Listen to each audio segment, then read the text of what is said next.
Welcome to அபிரவியின் videos. நான் உங்கள் ரவி. இந்த வீடியோவில் நம்ம த பிஐடி கண்ட்ரோல் தியரி பற்றி தமிழில் விளக்கமாக பார்க்க போகிறோம். வாங்க வீடியோக்குள்ளே போகலாம். அது என்ன பிஐடி கண்ட்ரோலர் அப்படின்னு பார்த்தீங்கன்னா ப்ரொபோர்ஷனல் இன்டெக்ரல் டெரிவேட்டிவ் கண்ட்ரோலர். அதான் பிஐடி கண்ட்ரோலர் அப்படின்னு சொல்லி சொல்கிறாங்க. இது என்ன அப்படின்னு பார்த்தீங்கன்னா, இது ஒரு ஃபீட்பேக் காம்பன்சேட்டர் ஸ்ட்ரக்சர். அதாவது இண்டஸ்ட்ரியல் ஆட்டோமேஷனில், கண்ட்ரோல் ஆட்டோமேஷனில் பயன்படுகிற ஒரு மெத்தட். அவ்வளோதான். அது என்ன, அது எதற்காக அது தேவைப்படுது அப்படிங்கிறத நம்ம பார்க்கலாம். இப்போ கண்ட்ரோலர், முதல்ல நம்ம கண்ட்ரோலர்னால் என்னென்னு புரிஞ்சுக்கணும். அதனுடைய அடிப்படையை புரிஞ்சுக்கிட்டோம்னா அடுத்தெல்லாம் பிஐடி கண்ட்ரோலரை பற்றி டீட்டெயிலாக நமக்கு புரியும். முதல்ல கண்ட்ரோலர்னால் என்ன அப்படிங்கிறத ஒரு சிம்பிள் எக்ஸாம்பிள் மூலமாக உங்களுக்கு புரிய வைக்கிறேன். வாங்க பார்க்கலாம். இது ஒரு மனித தலை, ஒரு ஹியூமனுடைய பிரெயின். இந்த பிரெயின் தான் கண்ட்ரோலர்னு வச்சுக்கோங்க. நமக்கே தெரியும் பிரெயின் தான் கண்ட்ரோலர். நம்மளை எல்லாம் கண்ட்ரோல் பண்ணுறது எல்லாமே இந்த பிரெயின் தான். அதுக்கு இன்புட் கண்கள், காதுகள்லாம் இன்புட்டாக இருக்குது. இந்த கண்ட்ரோலருக்கு தேவையான தகவலை கொடுக்குது. ஸோ கண் மூலமாக பார்த்து தெரிஞ்சுக்கிடுது, காது மூலமாக கேட்டு தெரிஞ்சுக்கிடுது. ஸோ இந்த ரெண்டுமே அதனுடைய இன்புட்னு வச்சுக்கிடுங்க. இப்போ ஒரு கீபேடு இருக்குது, ஒரு ஃபோன் அல்லது ஒரு ஏதோ ஒரு நம்பர் கீபேடு ஒன்று இருக்குது, ஒரு மெஷினில் உள்ள கீபேடு ஏதோ ஒன்று இருக்குது. இந்த மனிதனுடைய கை இருக்குது, கை விரல் இருக்குது.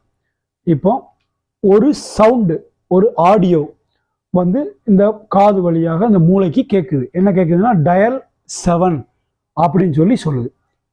இப்போ டயல் 7 அப்படின்னு இதுக்கு கேட்ட உடனே இது என்ன பண்ணும்னா, இந்த மூளை என்ன பண்ணும், கண்கள் வழியாக 7 எங்கே இருக்குன்னு சொல்லி பார்க்குது. பார்த்துட்டு மூளையிலிருந்து கைகளுக்கு கமாண்ட் போகுது, கை விரலுக்கு கமாண்ட் போகுது. அந்த கமாண்ட் இந்த 7 எங்கே இருக்கோ அந்த இடத்தை நோக்கி இதை நகர்த்த சொல்லுது.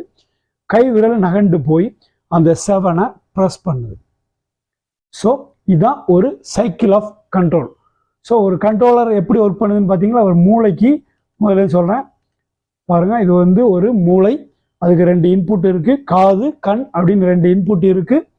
அந்த மூளைக்கு ஒரு டயல் பேடில் உள்ள ஒரு நம்பரை அமுக்கணும். இதுதான் அதுக்கு தேவையான ஆக்ஷன்.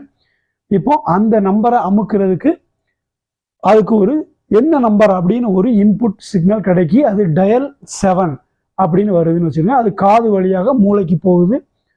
அடுத்தது மூளை என்ன பண்ணுது, கண் வழியாக அந்த 7 எங்கே இருக்குன்னு பார்க்குது.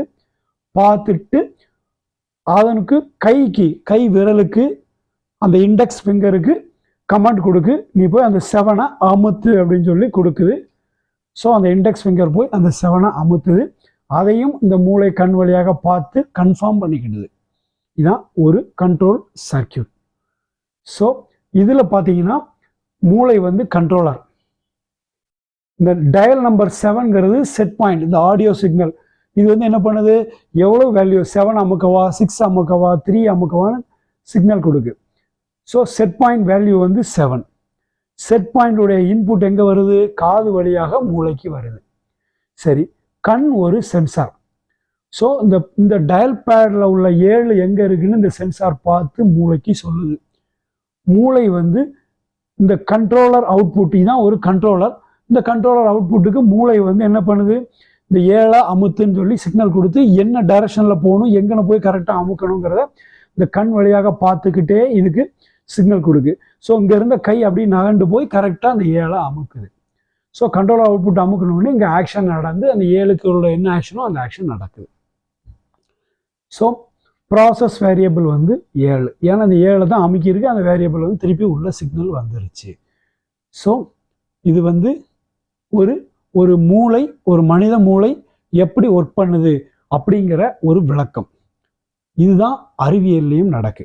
நம்ம அன்றாட வாழ்வில் அறிவியல் அப்படின்னு நிறைய பார்த்துருப்போம். அன்றாட வாழ்க்கையில் அறிவியல் அடங்கியிருக்குன்னு. இப்போ இந்த உதாரணத்தில் அறிவியலில் அன்றாட வாழ்வு, நம்ம அன்றாடம் செய்யக்கூடிய ஒரு சாதாரணமாக அமுக்கிற செயல், எக்கச்சக்கமான செயல்கள் செய்கிறோம். நம்ம மூளை ஒரு பிஐடி கண்ட்ரோலை போல கோடி மடங்கு, பல மடங்கு பெரிய ஒரு ஆட்டோமேஷன் சிஸ்டம். இது நம்ம உடம்புல எல்லா ஆக்ஷனையும் இதான் பண்ணிக்கிட்டு இருக்கு. ஆனால் நம்ம அறிவியலில் இதுவரைக்கும் நம்ம செஞ்சுக்கிற ஆட்டோமேஷன்லாம் அந்த மூளைக்கு நிகராக வரவே முடியாது. ஸோ இப்போ நீங்கள் ஒரு கண்ட்ரோல் ஆட்டோமேஷன் எப்படி அப்படிங்கிறத இதன் மூலமாக தெளிவாக புரிஞ்சிருப்பீங்கன்னு நம்புகிறேன். இப்போ நம்ம பிஐடி கண்ட்ரோலருக்குள்ளே போகலாம். அதுக்கு முன்னாடி கண்ட்ரோலில் வந்து 2 விதமான கண்ட்ரோல் இருக்குது. ஒன்று வந்து ஓப்பன் லூப் கண்ட்ரோல், இன்னொன்று க்ளோஸ்டு லூப் கண்ட்ரோல். அது என்ன ஓப்பன் லூப் கண்ட்ரோல், அது என்ன க்ளோஸ் லூப் கண்ட்ரோல் பார்த்தீங்கன்னா, இது ஒரு கண்ட்ரோலர். அதுக்கு ஒரு செட் பாயிண்ட், ஒரு வேல்யூ கொடுக்குறோம், ஒரு கமாண்ட் கொடுக்குறோம், அது ஒரு அவுட்புட் கொடுக்கும். ஸோ இந்த கண்ட்ரோலர் வந்து சிம்பிளாக சொல்லப்போனால் ஒரு இன்வெர்ட்டர். அந்த இன்வெர்ட்டருக்கு வந்து 50 ஹெர்ட்ஸில் அல்லது 45 ஹெர்ட்ஸில் ரன் பண்ணுன்னு சொல்லி கமாண்ட் கொடுக்குறோம். அந்த இன்வெர்ட்டர் 45 ஹெர்ட்ஸ் அவுட்புட்டை கொடுக்கும். மோட்டார் அந்த அவுட்புட்டுக்கு தந்தால உள்ள ஸ்பீடில் ஓடும். இது வந்து ஓப்பன் லூப் கண்ட்ரோல். சரி, க்ளோஸ்டு லூப் கண்ட்ரோல்னால் என்னன்னு பார்த்தீங்கன்னா, அந்த இன்வெர்ட்டருக்கு 45 ஹெர்ட்ஸில் ஓடு அப்படின்னு சொல்லி நம்ம சிக்னல் கொடுக்குறோம். அந்த இன்வெர்ட்டர் 45 ஹெர்ட்ஸில் ஓடுது. அந்த இன்வெர்ட்டர் 45 ஹெர்ட்ஸில் ஓடுறப்ப அதனுடைய அந்த 45 ஹெர்ட்ஸில் தான் ஓடுது. அதில் என்ன ஸ்பீடில் ஓடுதுங்கிற சிக்னல் ஒரு சென்சார் மூலமாக இந்த க்ளோஸ்டு லூப் கண்ட்ரோலுக்கு வருது. ஸோ இந்த க்ளோஸ்ட் லூப் கண்ட்ரோல் 45ல் தான் ஓடுதான்னு பார்த்து, அப்படி இல்லைன்னா இந்த ஹெட்ஸ் அவுட்புட்டை இன்னும் கொஞ்சம் கூட்டி கரெக்டாக 45 ஹெட்ஸு கொடுக்குது. ஸோ இதில் வந்து ஒரு ஃபீட்பேக் வருது. ஸோ இதுதான் க்ளோஸ்ட் லூப். இந்த லூப் வந்து இதில் வந்து ஓப்பனாக இருக்குது, க்ளோஸ் ஆகலை. இதில் பார்த்தீங்கன்னா இந்த லூப்பு க்ளோஸ் ஆகிருக்கு. ஸோ இந்த ஆட்டோமேஷன் கண்ட்ரோலுக்கு பேர் வந்து க்ளோஸ்டு லூப் கண்ட்ரோல் அப்படின்னு சொல்லுவாங்க. ஸோ 2 விதமான கண்ட்ரோல் நம்ம பார்த்துருக்கோம். ஒன்று ஓப்பன் லூப் கண்ட்ரோல், இன்னொன்று க்ளோஸ்டு லூப் கண்ட்ரோல். இதை நம்ம அப்போ சொன்ன மாதிரி அன்றாட வாழ்வில் அறிவியலில் அன்றாட வாழ்வு அப்படிங்கிற உதாரணமாக ஒன்று சொல்கிறேன். இது வந்து நம்ம சாதாரணமாக அனுப்புகிற ஒரு தபால், ஒரு லெட்டர். இதை நீங்கள் அனுப்பிச்சிங்கன்னா போஸ்ட்மேன் போய் டெலிவரி பண்ணிடுவார். உங்களுக்கு அது சேர்ந்துச்சா சேரலான்னு எந்த தகவலும் இருக்காது. ஆனால் இது வந்து ஒரு ரெஜிஸ்டர்டு தபால் வித் அக்னாலஜ்மெண்ட்னு வச்சுக்கோங்க. இதுதான் அக்னாலஜ்மெண்ட். ஸோ இது ரெஜிஸ்டர்டு தபால். நம்ம ஒரு ரெஜிஸ்டர் தபால் அனுப்பிச்சோம்னா அந்த தபால் பார்ட்டிக்கு போய் சேர்ந்துருச்சுன்னு அவர் கையெழுத்து போட்ட ஒரு அக்னாலஜ்மெண்ட்டு நமக்கு வந்து சேரும். இது க்ளோஸ்ட் லூப். ஸோ இது சாதாரண தபால், இது ரெஜிஸ்டர் தபால். இதுவும் உங்களுக்கு நல்லா புரிஞ்சிருக்கும்னு நினைக்கிறேன். அடுத்தது இப்போ நம்ம பிஐடி கண்ட்ரோலருக்குள்ளே போகலாம். இன்னும் பிஐடி கண்ட்ரோலுக்குள்ளே நம்ம வரவே இல்லை. இப்போ கண்ட்ரோலரை பற்றியும் ஒரு ஓப்பன் லூப் க்ளோஸ் லூப் கண்ட்ரோலை பற்றியும் தான் தெரிஞ்சிருக்கிறோம். இப்போ பிஐடி கண்ட்ரோலுக்குள்ளே போகலாம். இப்போ அதுக்கு முன்னாடி இன்னொரு உதாரணத்தை பார்த்துரும். ஒரு தெர்மோஸ்டாட், ஒரு ரூம் தெர்மோஸ்டாட்.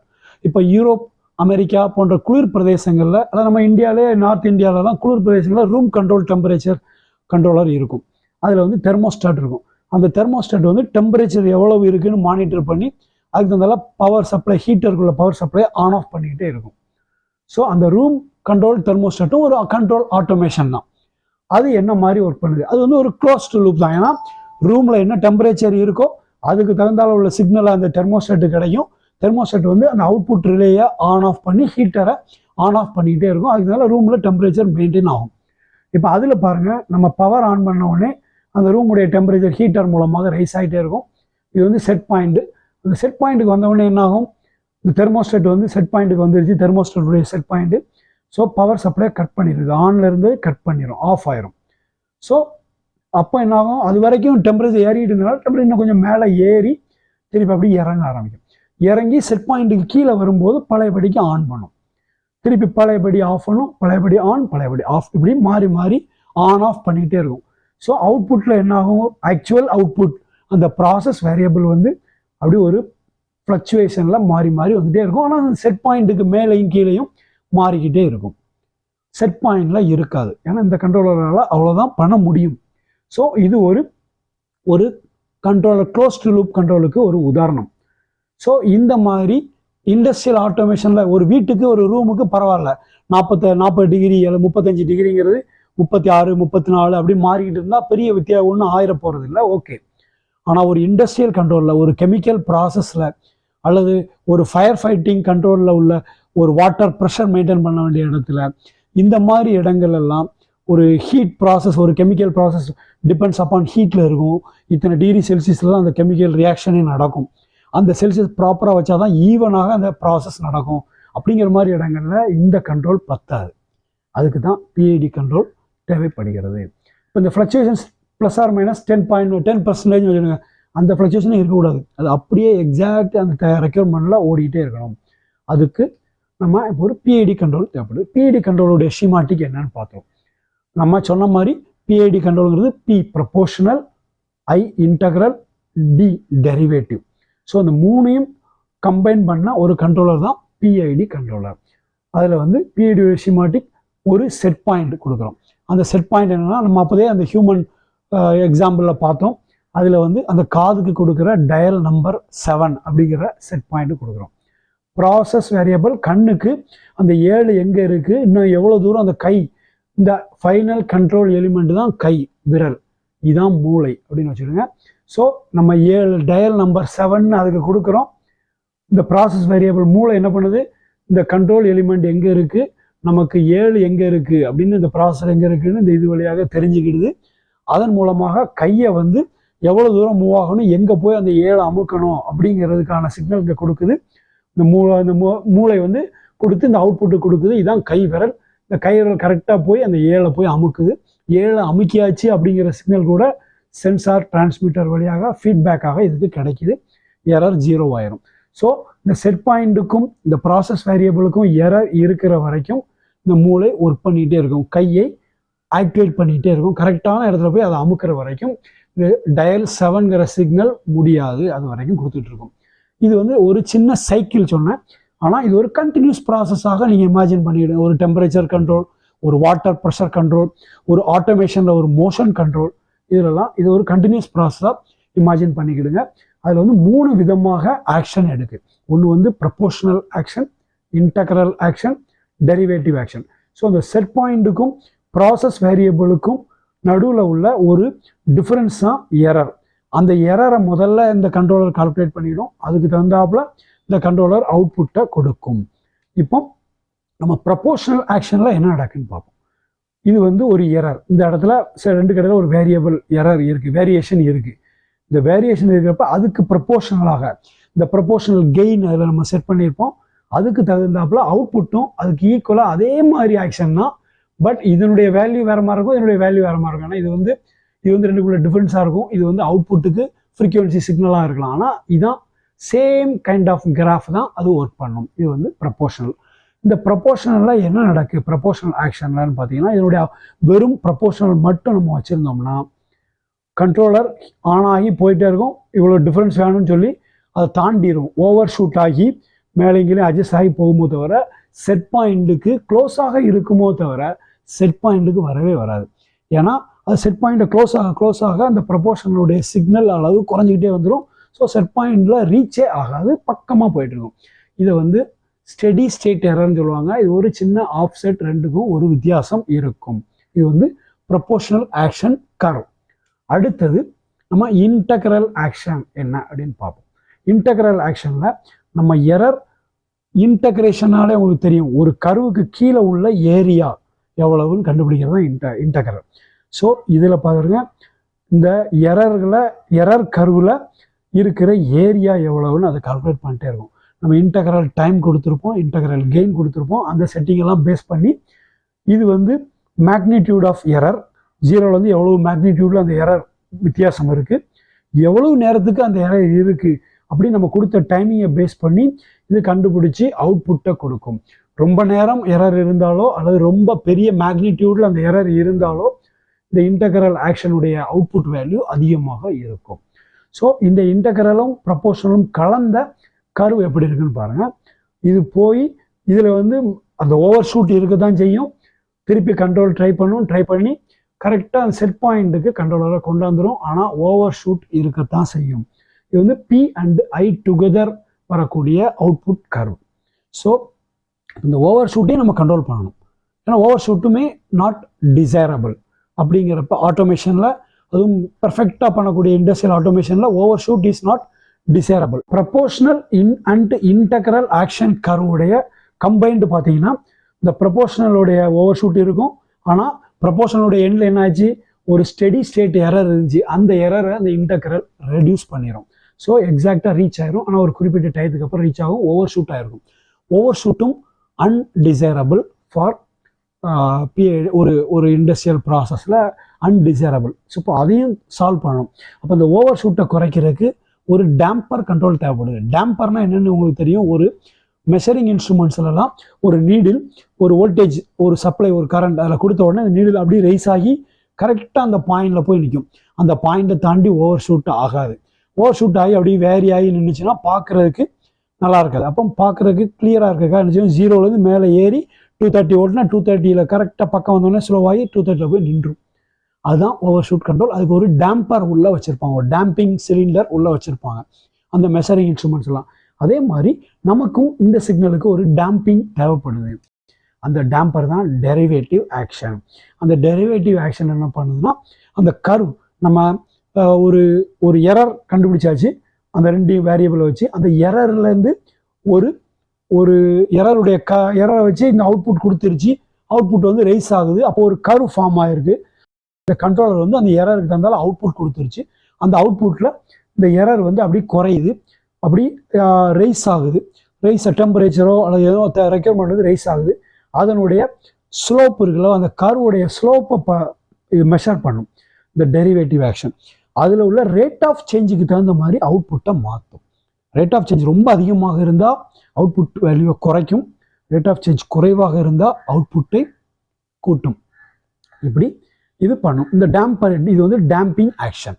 ஸோ இந்த ரெண்டுடைய கம்பைன்ட் ஆக்ஷனை இது ஒரு டேம்பர் மாதிரி ஓவர் ஷூட் ஆகாமல் கண்ட்ரோல் பண்ணும்.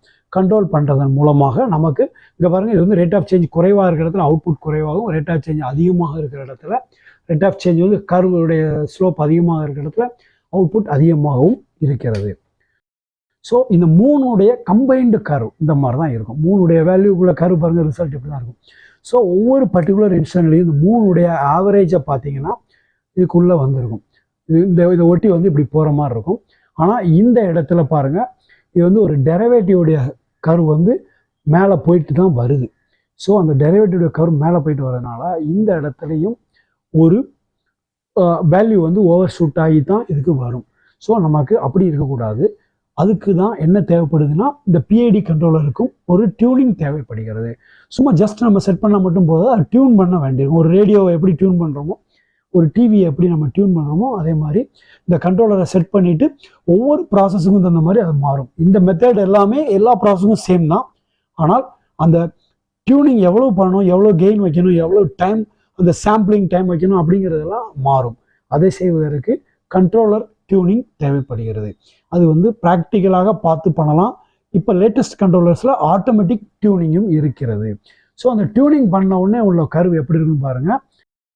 அந்த செட் பாயிண்ட்டுக்கு கீழே தான் ஃபாஸ்ட் ரைஸ் ஆகி no overshoot, no steady state error, exactly to தான் போயிடும்.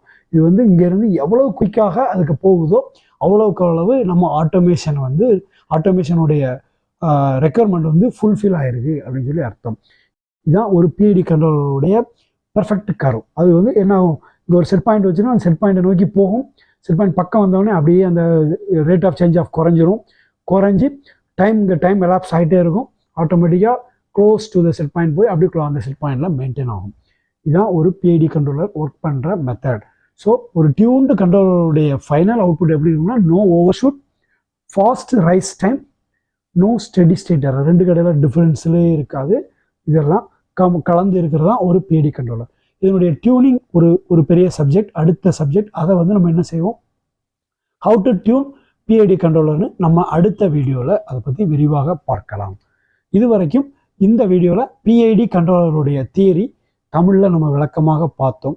இதன் மூலமாக ஒரு ஆட்டோமேஷன்னா என்ன, ஒரு ஆட்டோமேஷன் கண்ட்ரோல் அதுக்கு என்னென்ன தேவைப்படுது, அது எப்படி என்னென்ன விதமாக இருக்கிறது, அதை பிஐடி கண்ட்ரோலை எப்படி பண்ணலாம், ப்ரொபோர்ஷனல் இன்டெக்ரல் டெரிவேட்டிவ் அப்படின்னா என்னங்கிறதெல்லாம் விளக்கமான தியரியை பார்த்தோம்.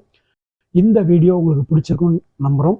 மறக்காமல் உங்களுடைய கமெண்ட்ஸ் எதுவும் இருந்தால் கமெண்ட்ஸில் கமெண்ட் பண்ணுங்கள்.